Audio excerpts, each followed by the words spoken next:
Hey, Tony. That's not mine though. No, that Tony. No, it's Oh, that's Tony. not mine. I think you did I think the that's Ralph. E2. Is that Was it Ralph? Ralph? Is that yours, Ralph? Yeah. Oh, okay, go up. You're up, Yeah. Ralph. Okay, that's an old Fujimi kit I built a long time ago. Actually, I meant to bring something else, but I forgot to switch it in the box. But I've never brought this in before that I remember. And it's, one thing I remember about the kit is I had to add a couple of spacers behind the spinner because the prop fit too far back over the engine cowling. And I had to fill in the wheel wells a little bit because they're totally empty.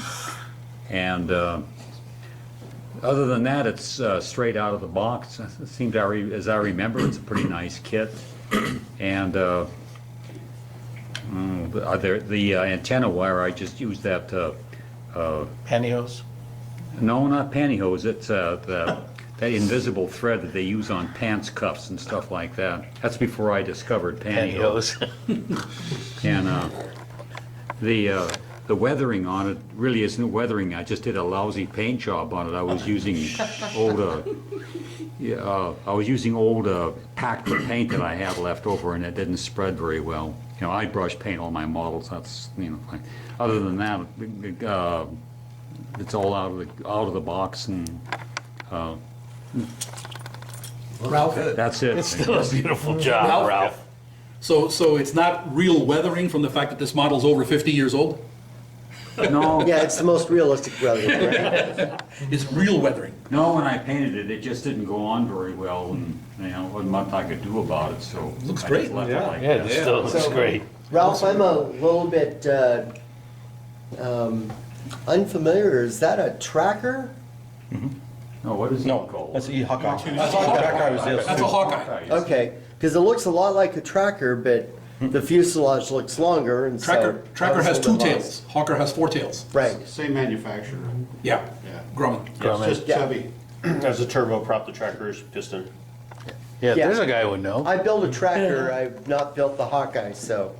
So if you guys will humor me for a minute, this is my favorite plane. I'm not a plane guy, but this is my favorite plane, this and the tracker. I was stationed in Honduras in '91, down there in the medical unit. They're doing drug interdiction. And it's Army, Air Force, and all these people there. I'm sitting in my office one day and I see this E-2 landing on our flight line. I think, what the hell? Right? So I see another one land, and a third one. I said, man. So I get my Jeep, the old Army Jeep, drive down there, and the Hondurans control the airfield. They wouldn't let me on. I thought, shit. So I couldn't get near them, nowhere near them. I thought, well, that was really a bummer for me, right? So I get ready to PCS back to the States, and I was going to catch a medevac out of Panama into San Antonio to see my brother. It wouldn't cost me anything. But I'd catch the C5 to Panama. I'm standing in the thing, and I look across the flight line, there's these E2s. So the wings folded and flying all tore down. So I walked all the way around the flat line, went and found the chief. He says, yeah, come out, we'll show you the plane. The pilot, the whole crew is coming out, took me back in the mole hole, showed me around. And he says, the pilot says, have a seat right here. And the co-pilot, sit in my seat. They start firing it up, going through the pre-flights, fold the wings out. The pilot looks over and goes, want to go for a ride? My plane left in an hour and a half, and I cried all the way back to the terminal, guys. And he was going to take me up. I said, that close. That was a little before 9/11, of course, but Yeah, Right. wow, that's Yeah. great. Wow. That's great. Very favorite sweet. plane. Neat.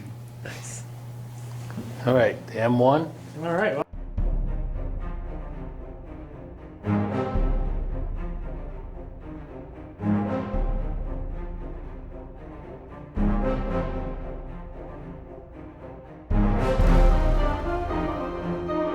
Thank you.